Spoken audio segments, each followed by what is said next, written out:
Դուք դիտում եք Ռինյուզի այսօրվա առաջին թողարկումը, մենք աշխատում ենք հանուն Հայաստանի Հանրապետության, տաղավարում է Լուսինե Ղարսայանը։ Բարի լույս։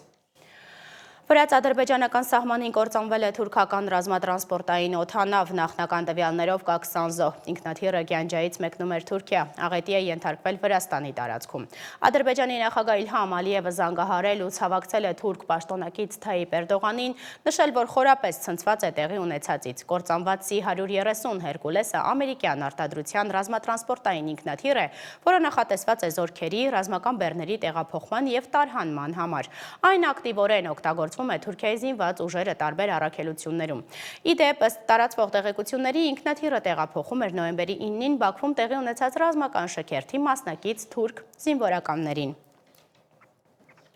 Ղազախական ցորենը հասավ Հայաստան ու պարզվեց հիմնականում որպես անասնակեր օգտագործվող 4-րդ կարգի է։ Էկոնոմիկայի փոխնախարարը չի հասկացել լրագրողների հիասթափությունն ու հարցին, թե ինչու ավելի վաղ չէին ասում այդ մասին։ Ավելին, գնի նվազման մասին քննարկումներ կային անգամ։ Փոխնախարարը այս պարզ հարցին պատասխանելու փոխարեն ներմուծման ճանապարհների դիվերսիֆիկացիայի մասին է խոսել, հետո ներկայացրել սննդային շղթան։ Կենդանին ուտում է անասնակեր, ցորենը հետո մեզ տալիս կաթ ու յուղ։ Թեման ամբողջացրել է Սիմոն Հովհաննիսյանը։ Երրորդ կարգի ցորեն էր դիմավորում այրումում Գևորգ Պապոյանը նախորդ շաբաթ։ Հենց գիշերով գնացել էր կայարան, գնացքների ֆոնին նկարվել ու պահն անվանել պատմական։ Ես առաջինը կուտեմ այդ ցորենի հացը։ Այսպես էր մեկնաբանել նախարարը Facebook-ի իր էջում, որտեղ ամենօրյա կտրվածքով կիսվում էր եկող ցորենի մասին նյութերով։ Հավանաբար նկատի ուներ, որ ցորենն անվտանգ է։ Մենք հիմա Տավուշի մարզի այրում կայարանում ենք, այստեղ է էկոնոմիկայի նախարար Գևորգ Պապոյանը։ Ղազախստանից Ադրբեջանով եկող ցորենն իր հետ բերեց ավելի թեժ թեմա, հացահատիկն ավելի ցածր կարգի է։ Ցորենը մի քանի աստիճանով են դասակարգում, օրինակ առաջին ու երկրորդը բարձր դասի են, երրորդն ու չորրորդը միջին։ Այս վերջինից թե ալյուր, թե անասնակեր են ստանում։ Ի դեպ ցորենի մատակարար Պրոդկորպորացիա ազգային ընկերության կառավարիչն էր բացահայտել ցորենի դասը։ Էկոնոմիկայի փոխնախարարը չհերքեցել, որ ցորենն անասնակեր կարող է դառնալ։ Այդպիսի ցորեն էլ է պետք Հայաստանի Հանրապետության ժողովրդան, ինչ։ Դուք սկզբից ախր այդպես չեք ներկայացրել, հարցը դրանում է։ Նախարարությունը չի ասում։ Ինչ-որ մեկը կարգա ներկայացել մինչև այդ, լուրջ, որտեղ է գրած։ Իհարկե չի ներկայացված։ Ասեն են ցորեն է գալի։ Բայց չեն ասել, որ անասնակեր է։ Ժողովրդան, բայց իսկ ասել են, որ ուրիշ ցորեն։ Ասել են դիվերսիֆիկացիա է, այլընտրանք է։ Ասել են իսկ այդ ցորենը դիվերսիֆիկացիայի ենթակա չի, ցորենը ցորեն չի։ Կենդանին որ ուտում է, հետո մեզ ինչ-որ բան չի տալի։ Ըստ փոխնախարարի այս ցորենը նույնպես անհրաժեշտ էր մեզ։ Հարցնում է, իսկ ինչու պետք է գործընկեր պաշտոնյաները հստակեցնեին, որ սա 4-րդ դասի է։ Էությունը ճանապարհների ապաշրջափակումն է։ Համաձայն չէ ընդդիմադիր падգամավոր Գառնիկ Դանիելյանը։ Ինչու Ղազախ Իջևան երթուղով չի եկել։ Ավելի կարճ էր, ասում է, հավելյալ ծախսել չէր ավելանա ինքնարժեքին։ Ապաշրջափակումը կլներ հետևյալը, երբ որ կապ չունի ցորեն կամ այլ բեռներ, գար օրինակ Իջևան կայարան։ Ես ուզում եմ ձեզ տեղեկացնել, որ sense ուրճացվում է, ասում եմ, գիտեք ինչ, այդ գծերի հետ կապված, երկաթ գծերի հետ կապված, Ղազախ կայարանի սահմանից մինչև Իջևան կայարան 10 կիլոմետր է։ Ընդամենը 10 կիլոմետր հատվածի հետ կապված է, որի ռեսերը կան, ընդամենը ընթացիկ աշխատանքներ կան, որ այդ աշխատանքները տանելու դեպքում շատ կարճ ժամանակահատվածում հնարավոր է, որ այդ վագոնները գան եւ Իջևան կայարանում բեռնաթափվեն։ Մյուս պարտիան էլ, որ Ռուսաստանից էր գալիս, էլի Վրաստանով էր եկել։ Այդ հացահատիկն էկոնոմիկայի փոխնախարարի բնորոշմամբ նորմալ ցորեն է։ Ի դեպ այսօր Պապոյանն ասել է, որ այն երրորդ կարգի է։ Օրեր առաջ Ռիոպնի հետ զրույցում ալրաղած ընկերություններից մեկից հաստատեցին, որ ցորենը փորձաքննության են ենթարկում, որ ալյուր ստանան։ Ըստ ՊԵԿ-ի այդ կազմակերպությունը ալյուրի արտադրությամբ է զբաղվում։ Նայեցինք օնլայն խանութներում տեսնելու այդ ընկերության արտադրանքը։ Գտանք միայն բարձր կարգի ալյուր։ Այդ դեպքում հարց է առաջանում. ինչպես է հնարավոր միջին դասի ցորենից ստանալ բարձր դասի ալյուր։ Սիմոն Հովհաննիսյան, Reopen Media։ Հայաստան-Ադրբեջան բորբոքված բանավեճի վերջին օրակարգային թեման անկլավներն են։ Այս օրերին Բաքվից դարձյալ ագրեսիվ հայտարարություններ են հնչում։ Արևմտյան Ադրբեջան, Գյոյչա, հայերին ծաղրել է նոյեմբերի 9-ի ռազմական շքերթին Ալիևի պատգամավորների սպառնալիքները։ Հայաստանից հակադարձում են փոխադարձության սկզբունքի մասին ու հիշեցնում Արցվաշենի մասին։ Ռեոփենի ադրբեջանալեզու ծառայության մեկնաբան լրագրող Դիանա Կարապետյանի ռեպորտաժը։ Վերջին շաբաթը ցույց տվեց, որ հայ-ադրբեջանական հարաբերությունների ամենաթունդականներից մեկը անկլավների եւ էքսկլավների խնդիրը պատրաստ է պայթելու։ Բաքվի իշխանությունները ոչ միայն պահանջում են Հայաստանից անհապաղ վերադարձնել իրենց համար անկլավային համարվող տարածքները, այլև իրենց հայտարարություններով ուղղակիորեն սպառնում են սահմանային նոր լարվածությամբ։ Ղազախի շրջանի գյուղերի եւ Նախիջևանի Քյարքի գյուղի վերադարձը Ադրբեջանի մշտական ուշադրության կենտրոնում է։ Կվերադարձնենք դրանք։ Հաջիզադեի շուրթերով Բաքուն փաստացիորեն շանտաժի է ենթարկում խաղաղության գործընթացը։ Ադրբեջանական կողմը հարցը դիտարկում է ոչ թե բանակցային, այլ միանշանակ պահանջի հարթությունը, մինչդեռ Երևանը այս անգամ կտրուկ հակադարձում է, հիշեցնում Հայաստանի դե յուրե տարածքի Արցվաշենի մասին։ Սահմանազատման արդյունքում մենք պետք է վերադարձնենք Արցվաշենը եւ Հայաստանի մյուս օկուպացված ինքնիշխան տարածքները։ Ժորժ ջան, Արցվաշենը մեր տարածքն է, հասկանում եք։ Ես սահմանադրորեն պարտավորված եմ խոսել Արցվաշենի վերադարձի անհրաժեշտության մասին, որտեղ դա մեր տարածքն է։ Մեր տարածքն է, չեմ կարող չխոսել Արցվաշենի մասին, սրա մասին է խոսքը։ Ընդ որ ոչ միայն Արցվաշենի, Ջերմուկի հատվածի տարածքների մասին, Սյունիքում հատվածներ կան, Տավուշում հատվածներ կան։ Ադրբեջանը հրապարակավ անտեսում է հայկական պահանջները չանդրադառնալով անգամ Սև լճի հատվածում մեր տարածքների օկուպացիային։ Նրանք պնդում են, որ Հայաստանի վերահսկողության տակ գտնվող տարածքները ենթակա են անվերապահ վերադարձի։ Նախ ասեմ, ես շատ վտանգավոր եմ համարում, որ Փաշինյանը սկսել է խոսել Արցվաշենի վերադարձի մասին։ Ասեմ ինչու։ Դա նշանակում է մի բան, որ ինքը պատրաստվում է եւ նրանից արդեն պահանջում են, որ ինքը վերադարձնի այն 3 անկլավները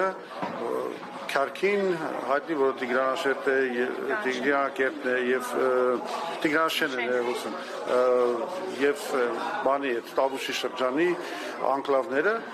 որ վերադարձնի Ադրբեջանը։ Հիմա գիտեք, դա շատ վտանգավոր զարգացում է ու հերթական անգամ ցույց է տալիս Ադրբեջանի դիկտատը Հայաստանի նկատմամբ, որովհետեւ այսօր մի լուծում կա։ Կամ մենք պետք է փոխանակենք այդ տարածքները, որովհետև ասենք այդ ադրբեջանական անկլավները մեր շատ կարևոր ստրատեգիական ճանապարհների վրա են դրված ու պարզվելու է, որ մեր շատ կարևոր ստրատեգիական ճանապարհները անցնելու են Ադրբեջանի տարածքային բանի տակ, վերահսկողության տակ, որը ես կարծում եմ շատ վտանգավոր բան է։ Արցախը այդ առումով ոչ մի խնդրեմ չի ներկայացնում Ադրբեջանի համար, որովհետև ինքը մի հատ sense կտրված, մի հատ կղզյակ է, որը ստրատեգիական որևէ ճանապարհ կամ խնդիր չի բարդացնում Ադրբեջանի համար։ Ադրբեջանցի փորձագետներին եւս անհանգստացնում է ինչպես է լուծվելու հարցը։ Նշում են, եթե տարածքային փոխանակում չլինի, ապա ապագայում այդ տարածքները հերթական զինված հակամարտության խթանն են դառնալու։ Մեր 4 գյուղերի եւ Հայաստանի 1 գյուղի ճակատագրի լուծման խնդիրը լուրջ հարցեր է առաջացնում։ Կարծում եմ միջազգային փորձի հիման վրա այստեղ լավագույն տարբերակը հողերի փոխանակումն է։ Հակառակ դեպքում մենք ստիպված կլինենք Բաշքենդը հանձնել Հայաստանին, ինչը նշանակում է, որ մենք ստիպված կլինենք համաձայնվել մեր երկրում հայկական անկլավի ստեղծմանը։ Ի պատասխան ադրբեջանական վերջնագրի տրամաբանության քաղաքացիական պայմանագիր խմբակցության падգամավոր Սարգիս Խանդանյանը հակադարձել է. միակողմանի զիջումներ լինել չեն կարող։ Սահմանազատման գործընթացը պետք է շարունակվի եւ սահմանազատման գործընթացի որևէ փուլում, ես չգիտեմ, մեջտեղում, վերջում թե որ, պետք է նաեւ անդրադարձ կատարվի անկլավների հարցին։ Պետք է կնքվի Հայաստանի եւ Ադրբեջանի միջև սահմանազատման գործընթացի բոլոր արձանագրությունների հաստատումից հետո պետք է կնքվի պետական սահմանի մասին պայմանագիր Հայաստանի եւ այդ պայմանագիրը պետք է վավերացվի, պետք է տեղի ունենա սահմանագծման աշխատանքներ։ Հետո արդեն Հայաստանը եւ Ադրբեջանը որոշեն, թե ինչպես են անկլավների թեմային անդրադառնում, եթե հանկարծ որևէ սցենարով որոշվի, որ պետք է Հայաստան եւ Ադրբեջանը տարածքներով փոխանակվեն։ Այդ հարցը Հայաստանի Հանրապետության օրենսդրության համաձայն չի կարող տեղի ունենալ առանց հանրակրվեի։ Այս խնդիրը ոչ միայն սահմանազատման, այլև իրականում իրավական պատերազմ է տարածքների շուրջ։ Երևանը պնդում է, որ սահմանազատումը պետք է կատարվի 1991 թվականի Ալմա-Աթայի հռչակագրի եւ Խորհրդային Հայաստանի ու Ադրբեջանի միջև գծված իրավական սահմանների հիմքերի վրա։ Սակայն Ադրբեջանը շարունակում է իր պահանջը ներկայացնել որպես հողի վերականգնում, ամբողջությամբ անտեսելով Հայաստանի դե յուրե տարածքի զավթումը։ Կարնիկ Դանիելյանն է հիշեցրել, ինչպես պետք է փոխանցեին 900 հեկտար բերքաբերից, սակայն այդպես էլ չարեցին։ Միակողմանի զիջում է արվել հայկական կողմին, ես այս օրինակը բազմիցս անգամ բերել եմ եւ մեկ անգամ եւս ուզում եմ ասել։ Ինչը վերաբերվում էր Կիրանց ոսկեպար հատվածին, այն ժամանակ ասում են, այս հատվածներից մենք զիջում ենք անում, բերքաբերից 900 հեկտար ստանալու։ Անցել է բավականին երկար ժամանակ, տևական ժամանակ անցել, որևէ մի սանտիմետր, որևէ մի միլիմետր հող բերքաբերի, ուրեմն լճից այն կողմ Հայաստանի Հանրապետություն չի ստացել։ Մինչդեռ բանակցային գործընթացը դանդաղում է, անկլավների շուրջ արկա լարված հռետորաբանությունը մեծացնում է սահմանային լարվածության բռնկման ռիսկը։ Բաքվի փողոցներում կործանիչների ցուցադրման Ալիևը հենց այս խնդիրն է լուծում։ Բացահայտորեն ակնարկում է ուժային լուծման մասին, փորձելով Երևանից միակողմանի զիջումներ կորզել։ Արտվաշենի տարածքը մոտ 4000 հեկտար է կամ 40 քառակուսի կիլոմետր։ 2021 թվականի մայիսի 12-ից հետո Ադրբեջանը զավթել է տարբեր հաշվարկներով եւս 215-ից 241 քառակուսի կիլոմետր։ Իսկ Հայաստանում ադրբեջանական այսպես կոչված անկլավների ընդհանուր մակերեսը մոտ 44 քառակուսի կիլոմետր է։ Դիանա Կարապետյան, Open Media։ Անկլավների շուրջ քննարկումները միայն քաղաքական դաշտում չեն։ Open Media-ն հարցախույզ է արել Երևանում, քաղաքացիների կարծիքները տարբեր են։ Սկսած խնդրի մասին տեղեկացված չլինելուց մինչև խնդրի լուծման տարատեսակ տարբերակներ։ Ինձ թվում է, որ փոխանակեն ավելի լավ կլինի, որպեսզի էլ կռիվ բան չլինի։ Հա, դա որ իրանց է եղել, թող իրանց էլ մնա, ինչ որ մերն է, թող մերը մնա։ Ռասեին խառնելա թող նրանք պատասխան։ Ապա ոստի գոլեն հարմարը ղեկավարը ինքն է, ինքը դենց է կանի։ Ինքը շատ լավ ղեկավար է, ամեն ինչ ջոգում է, բոլորից է լավ, ամեն ինչ տանում է, մեր ասածը չասում։ Կներեք, այդ հարցերին չեմ պատասխանում։ Տեղից չեմ։ Ճիշտը մեր սահմանի մեջ ինչ որ կա, այն մնա մեզ։ Արտվաշեններ իրենց։ Հա, որտեվ եկա պրոբլեմ կլինի հետո ընդեղ կնալ կալը։ Իմ կարծիքս է։ Ստեղ չեմ ապրում, ստեղից չեմ։ Իսկ անկլավներից տեղյակ եք։ Չէ, ոչ մի բանից տեղյակ չեմ։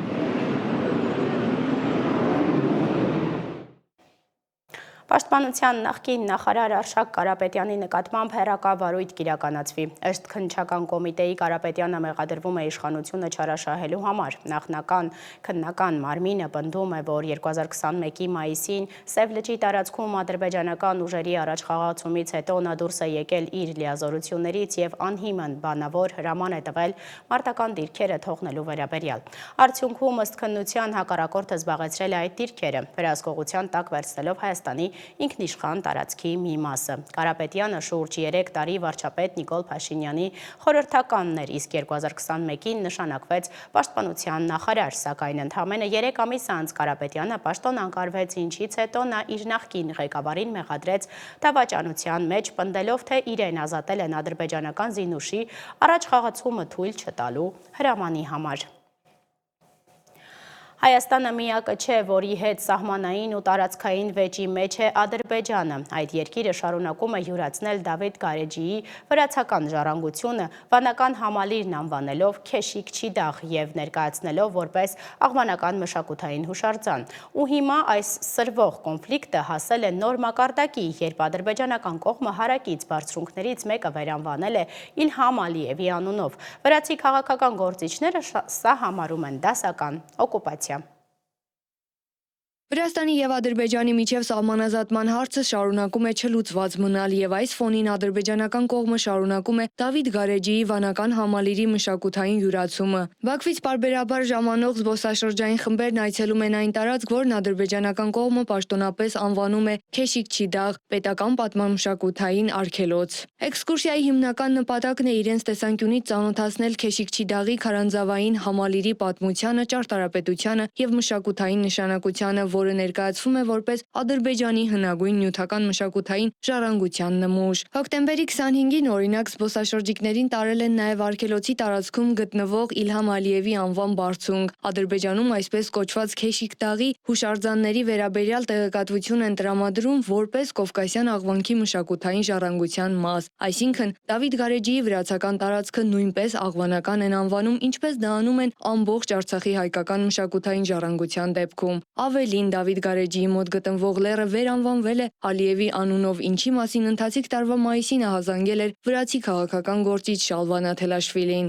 Դավիթ Գարեջիս Իլհամ Ալիևի զորքերը Չիչխի Թուրիի աշտարակից մինչև Ուդաբնոյի վանք ներխուժել են Վրաստանի տարածք, օկուպացրել են սուվերեն երկրի տարածքը։ Եվ ավելին, այն բարձր լեռը, որը չգիտեմ տեսախցիկում երևում է թե ոչ, կոչվում է Իլհամ Ալիևի անունով, իսկ Դավիթ Գարեջին Քեշիկ չի դաղ։ Այս ամենը ցավոք այսօրվա իրականությունն է եւ այսօր մեր սահմանապահները մեզ թույլ չեն տվել այնտեղ նկարահանումներ անցկացնել։ Մեզ մոտ 10 կիլոմետր հեռու են ուղեկցել, այնտեղ մոտենալու իրավունք չեն տվել։ Բացի այդ, այնտեղ չեն թողնում ոչ հոգևորականների, ոչ էլ ուխտավորների կամ զբոսաշրջիկների, այսինքն դա դասականորեն օկուպացված տարածք է։ Վրաստանի եւ Ադրբեջանի միջև սահմանի ավելի քան 30%-ը դեռևս սահմանազատված չէ եւ Դավիթ Գարեջին հենց այդ չհամաձայնեցած հատվածում է գտնվում։ Վերջին տարիներին նկատվում է սահմանազատման շուրջ բանակցությունների ակտիվացում, սակայն առաջընթաց դեռևս չի գրանցվել։ Հանձնաժողովների աշխատանքը պարբերաբար վերսկսվում եւ դադարեցվում է, հանդիպումները կախված են քաղաքական համատեքստից։ Վրացական կողմը պաշտոնապես նշում է, որ Դավիթ Գարեջին երկրի պատմական եւ մշակութային ժառանգության մասն է եւ սահմանի որոշումը պետք է հիմնված լինի խորհրդային շրջանի հավաստի քարտեզագրման նյութերի վրա։ Թբիլիսին հայտարարում է, որ համաձայնությունը պետք է հիմնված լինի արդարության, այլ ոչ թե փողզիջման վրա, իսկ Բաքուն հայտարարում է, որ իր վիճարկած տարածքները խորհրդային շրջանում մտնում էին Ադրբեջանի վարչական սահմանների մեջ, եւ այդ պատճառով տարածքի բաժանումը պետք է կատարվի այդ իրավական շրջանակում։ Բաքուն լրացուցիչ ընդգծում է տարածաշրջանային անվտանգության գործոնը եւ նշում, որ Դավիթ Գարեջիի հարակից գոտին Ադրբեջանի համար ռազմավարական նշանակություն ունի, քանի որ այնտեղ տեղակայված են զորավարժարաններ եւ սահմանապահների դիրքեր։ Այդ պատճառով տարածքի փոփոխությունը նրանց համար նաեւ անվտանգության հարց է։ 2023 թվականի հունիսի 19-ին Վրաստանի եւ Ադրբեջանի արտգործնախարարությունների միջև տեղի են ունեցել քաղաքական խորհրդակցություններ։ Հանդիպմանը քննարկվել է նաեւ սահմանազատման հանձնաժողովների հերթական նիստի անցկացման հնարավորությունը։ Երկու երկրներն էլ հայտարարում են, որ հարցը պետք է լուծվի միայն խաղաղ բանակցությունների ճանապարհով, սակայն կողմերի միջև դիրքորոշումների տարբերությունները դեռևս մնում են։ Սահմանազատման հանձնաժողովի հաջորդ նիստի ամսաթիվն այս փուլում պաշտոնապես չի հայտարարվել։ Ադրբեջանն իբր զիջման գնալով ասում է, թե չի խոչընդոտի վրացի հոգևորականների եւ ուխտավորների տեղաշարժին, եթե կողմերը համաձայնության գան, սակայն տարածքի կարգավիճակը չի ճանաչում որպես վրացական։ 2020 թվականին Վրաստանում խորհրդարանական ընտրությունների նախօրեին քրեական գործ հարուցվեց, որը ենթադրում էր Վրաստանի տարածքային ամբողջականության խախտում։ Վրաստանի գլխավոր դատախազությունը կասկածի տակ դրեց Վրաստան-Ադրբեջան սահմանի դեմարկացիայի եւ դելիմիտացիայի հանձնաժողովի օրինականությունը։ Գործի քննությունը դատարանում մինչ օրս շարունակվում է։ 2024 թվականի խորհրդարանական ընտրությունների նախաշեմին փորձագետներն ու ընդդիմադիր գործիչները զուգահեռներ էին անցկացնում իշխող կուսակցության 2020 թվականի քարոզարշավի հետ եւ վրացական երազանքի գլխավոր ուղերձներ Դավիթ Գարեջին Վրաստան է, մինչդեռ 4 տարի անց Գարեջիին փոխարինեցին Աբխազիան եւ Հարավային Օսիան։ Այս պահին Դավիթ Գարեջիի վանական համալիրի վիճելի հատվածի կարգավիճակն անփոփոխ է։ Ադրբեջանական կողմն ընդհանրապես հերքում է սահմանին վիճելի հարցի առկայությունը։ Աննա Թանդարյան, Reopen Media։ Իրանում ջրի հետ կապված խնդիրը դառնում է կրիտիկական, այդ երկրում տևական ժամանակ է երաշտ է։ Անձրևներ չեն գալիս, ջրամբարները ցամաքել են։ Ուրմիա լճի տեղում, որ հայկական լեռնաշխարհի ամենախոշոր լիճն էր, հիմա ուղղակի սպիտակաղ է։ Այնպիսի ծայրահեղ վիճակ է, որ մարդկանց հորդորում են ջուր հավաքել։ Եթե առաջիկա ամիսներին խնդիրը չլուծվի, հնարավոր է Թեհրանից մարդկանց տարհանեն, իսկ Թեհրանը 16 միլիոնանոց քաղաք է։ Ջրային ռեսուրսը, որ 21-րդ դարի ոսկին է, միայն հումանիտար խնդիրներ չէ, որ ստեղծում է։ Մի կողմից Թուրքիան է ջրային պրեսինգ անում, մյուս կողմից Իրանի ներսում բողոքի ալիք է բարձրանում։ Որոշ ուժեր ջրային այս ճգնաժամի մեջ մեղադրում են իշխանությանը ռեսուրսները վատ կառավարելու համար։ Թեհրանում երաշտ է, գետերը չորացել են, ջրամբարներն էլ գրեթե դատարկ են։ Կառավարությունում անգամ քննարկում են մայրաքաղաքը մեկ այլ տարածաշրջան տեղափոխելու տարբերակը։ Ըստ փորձագետների մոտակա 2 ամիսների ընթացքում անձրև չի գա։ Ջրամբարների մոտ 80%-ն էլ գրեթե դատարկ է։ Կառավարությունը արդեն խիստ միջոցներ է կիրառում, անգամ ջուրն են 10-ից 48 ժամով կտրում։ Խնդիրը խորը արմատներ ունի։ Դեռևս 90-ականներից Թուրքիայի կառավարությունը որոշում էր կայացրել ճակերտավոր խաղաղության ջրամբարներ կառուցել։ Դրա արդյունքում Եփրատի ու Տիգրիսի ջրառոտությունը նվազեց։ Ըստ փորձագետի Թուրքիան սրանով ջրային ռեսուրսները իր ձեռքում է կենտրոնացնում։ Գնալով Տիգրիսի եւ Եփրատի ջրերի պաշարները պակասեցին, ելքերը պակասեցին ու նաև դա վնաս հասցրեց այդ տարածաշրջանի, այսինքն եւ Սիրիայի եւ Իրաքի ու նաև Իրանի տարածքում սնվող անտառներին։ Եվ դրա պատճառով անտառների տարածությունը եւ խոնավությունը պակասեց։ Խոնավության տարածաշրջանում խոնավության պակասության պատճառով արաբական երկրներից եկող տաք քամիները իրեն կարողացան շատ ավելի հեռուն գնալ եւ դրա արդյունքում նաեւ սկսեցին շատ փոքր, այսպես ասած, լճեր չորանալ եւ Իրաքում, եւ Սիրիայում, եւ Իրանում։ Եթե ջրային պաշարների սղությունը շարունակվի, հնարավոր է Թեհրանը տարհանեն, ասում է Իրանի նախագահ Մասուդ Փեզեշքյանը։ Եթե անձրև չգա, մենք ստիպված կլինենք նոյեմբերի վերջից մինչև դեկտեմբերի սկիզբ Թեհրանում ջրի ռեժիմ սահմանել։ Նույնիսկ եթե մենք ռեժիմ սահմանենք եւ մինչ այդ անձրև չգա, մեր ջուրը կսպառվի։ Մենք ստիպված կլինենք տարհանել Թեհրանը։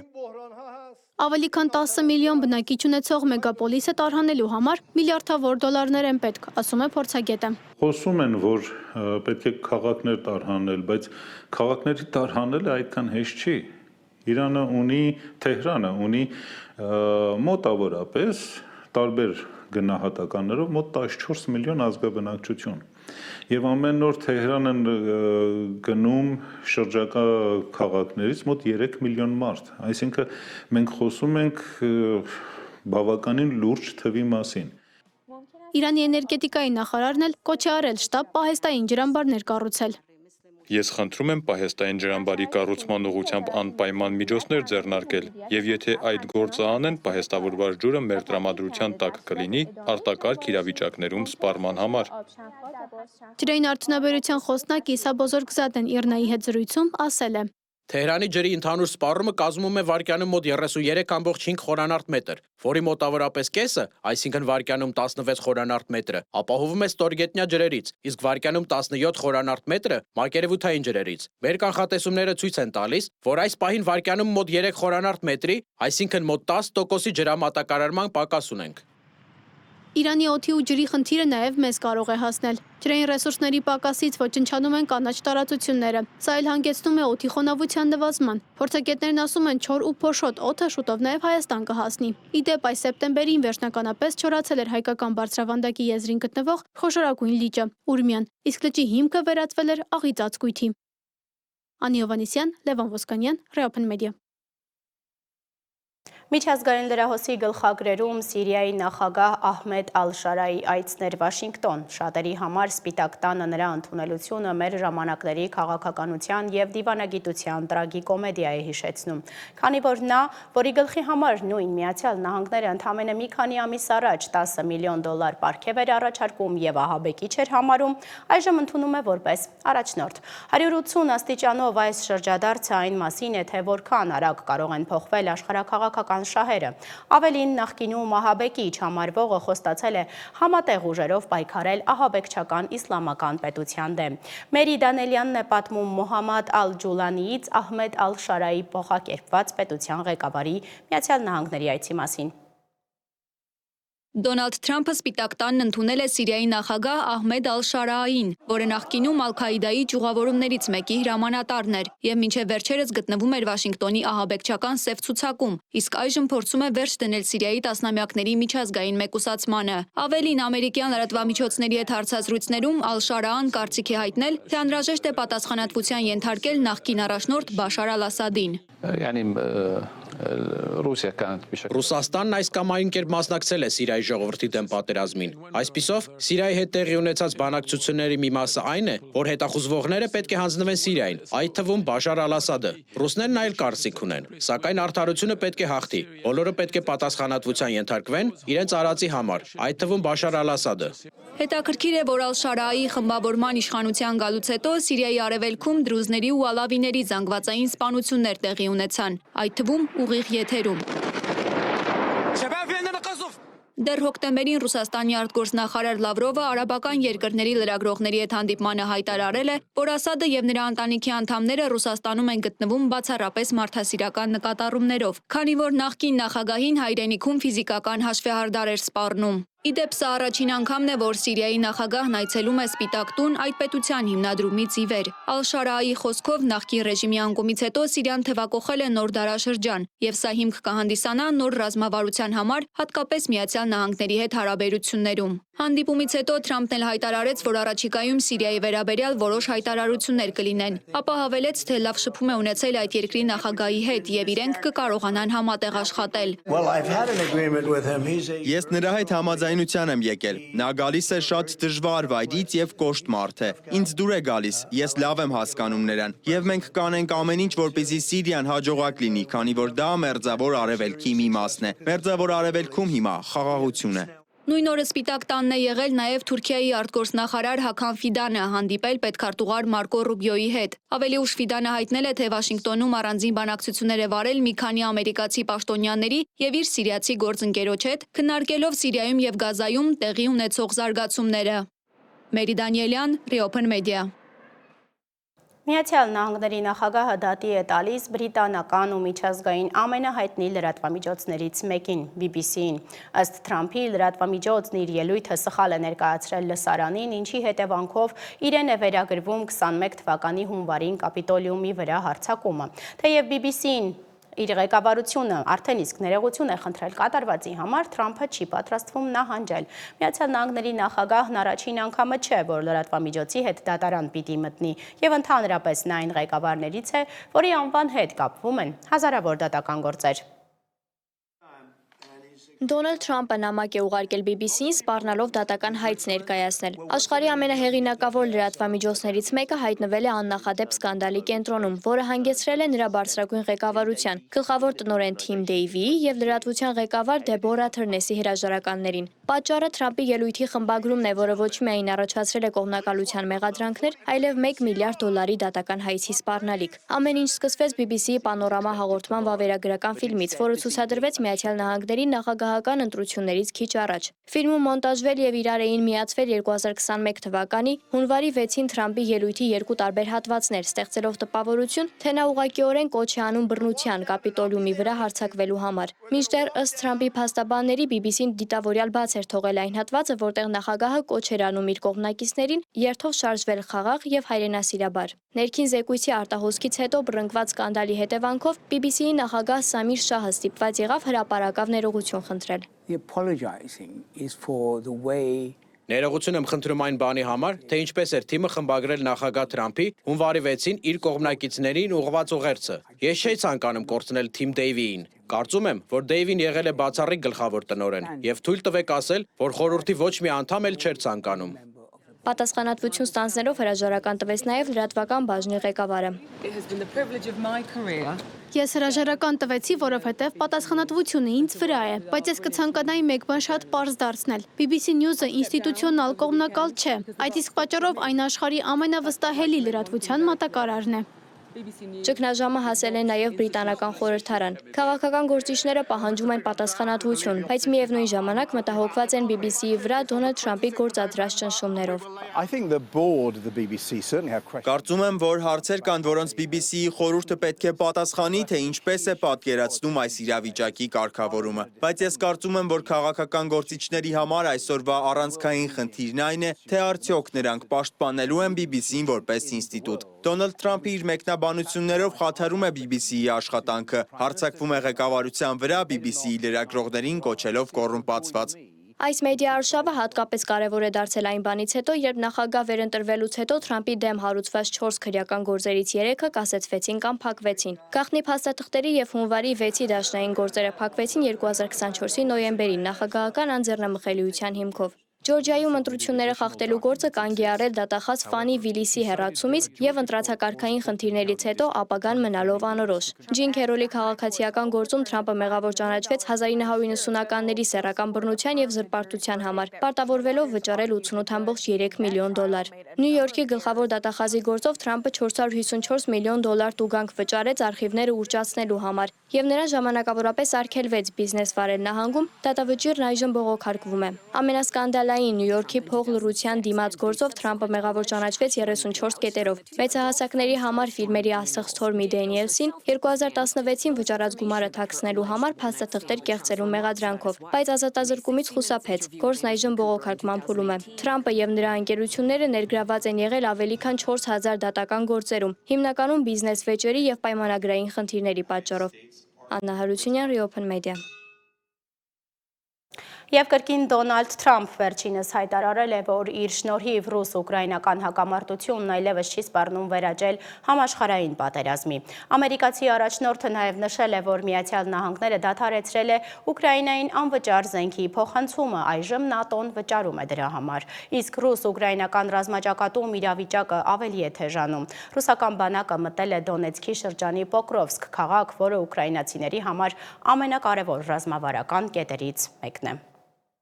ФСБ предотвратила масштабную провокацию киевского режима. Ռուսաստանի դաշնային անվտանգության ծառայությունը հայտարարել է, թե կանխել է ուկրաինացի եւ բրիտանացի լրտեսների կազմակերպած դավադրությունը։ Ըստ պետական լրատվամիջոցների, դրա նպատակն էր գայթակղել ռուս օդաչուներին, հափշտակել կինժալ հիպերձայնային հրթիռով զինված MiG-31 կործանիչը $3 միլիոն։ Նախ խոստացել էին 1 միլիոն, ապա 3-ը, եթե կինժալն էլ հետը լինի։ Իսկ երբ օդաչուն ասել է, թե վայրեջքից լավ չի գլուխանում, խոստացել են հեռավար դասընթաց։ Դեռ հայտնի չէ այս սակարկություններն ու խուսանավումները լրտեսական խաղի ավելի մեծ ծրագրի մաս էին, թե ոչ, համենայն դեպս կործանիչի առևանգումը ձախողվել է։ Անվտանգության դաշնային ծառայության տվյալով առևանգված օդանավը պետք է թռչեր դեպի Ռումինիայի Կոնստանցա քաղաքում գտնվող ՆԱՏՕ-ի ավիաբազա իբր հարվածներ հասցնելու համար, որտեղ սակայն կործանիչը խոցելու էին հակաօդային պաշտպանության ուժերը։ Ռուսական կինժալը ավիացիոն բալիստիկ հրթիռ է, որը կարող է շատ մեծ արագություն զարգացնել եւ մանևրել հակաօդային միջոցների համար անկանխատեսելի թռիչքուղիներով։ Ըստ Reuters-ի Ռուսաստանը վաղուց է Մեծ Բրիտանիային համարում իր գլխավոր թշնամին։ Մոսկվան մեղադրում է Լոնդոնին Ուկրաինայում պատերազմը հրահրելու, իսկ բրիտանական հետախուզությանը այդ երկրին մի շարք ռազմական գործողություններում օգնելու մեջ։ Մեծ Բրիտանիան համարում է, որ Մոսկվան կայսերական նկրտումներով հողեր է զավթում Ուկրաինայում։ Լոնդոնը բազմիցս զգուշացրել է, որ ռուսական հետախուզությունը փորձում է քաոս սերմանել Մեծ Բրիտանիայում եւ Եվրոպայում ժողովրդավարությունը խաթարելու համար։ Իսկ ռազմաճակատում մարտերն օրեցօր ավելի են թեժանում։ Զապորոժիեի մարզում ռուսական ստորաբաժանումները գրավել են Նովոուսպենսկոյե բնակավայրը։ Դոնեցկի մարզի Պոկրովսկի եւ Միրնոգրադի շրջանում իրավիճակը բարդանում է ժամ առ ժամ։ Ռուսական զորքերը շարունակում են առաջխաղացումը Պոկրովսկի արևելքում եւ հարավում։ Ամերիկյան պատերազմի ուսումնասիրության ինստիտուտի մասնագետների կարծիքով ռուսները կարող են որոշակի գոտի ստեղծել քաղաքում ուկրաինական զորքերի շրջափակման, ապա նահանջի համար։ Ուկրաինայի բանակի գլխավոր հրամանատար Ալեքսանդր Սիրսկին The New York Post-ին ասել է, որ ռուսները ռազմավարական հարձակողական գործողություն են անցկացնում Պոկրովսկի մոտ եւ կուտակել են հսկայական թվով զորքեր, մոտ 170,000 մարդ, հզոր մեխանիզացված ստորաբաժանումներ եւ ծովային հետևակի 4 բրիգադ հարվածային բռունցք ստեղծելու եւ ուկրաինական զինուժի պաշտպանական գիծը ճեղքելու համար։ Ըստ նրա Կիևը դեռ ամուր պահում է կարևոր լոգիստիկ քաղաքը։ Սիրսկիի խոսքով ռուսների նպատակն է հյուսիսից, հարավից եւ արևելքից շրջապատել Պոկրովսկը եւ հարակից քաղաքները, կտրելով մատակարարման գծերը, ապա իրականացնել վերջնական մանևր ամբողջ Դոնեցկի շրջանը գրավելու համար։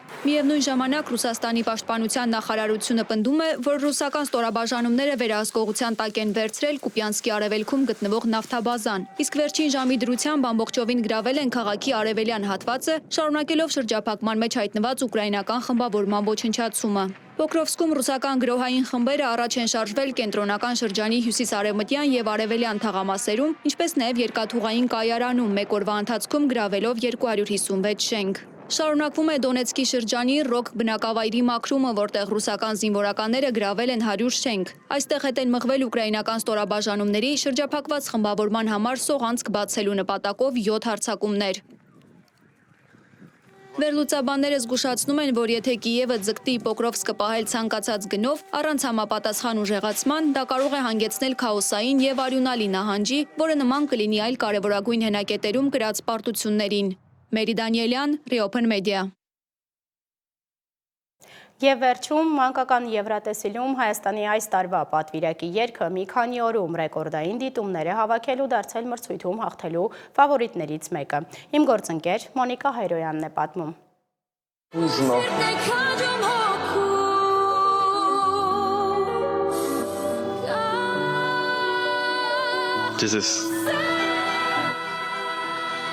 Oh my gosh. Հայաստանի մանկական Եվրատեսիլի երգը ամենաքննարկվող YouTube-ում ամենադիտված եւ թոփ եռյակների առաջին տեղում գտնվող խոլովակն է։ Հայաստանի պատվիրակ Ալբերտի վոկալային տվյալները ցնցել են բոլորին, YouTube-ի դիտումներն ընդամենը 4 օրում անցել են 400,000-ը եւ վայրկյան առ վայրկյան ել ավելի են շատանում։ Շատերն արդեն վստահ են, մանկական Եվրատեսիլ 2026-ը անցկացվելու է Հայաստանում։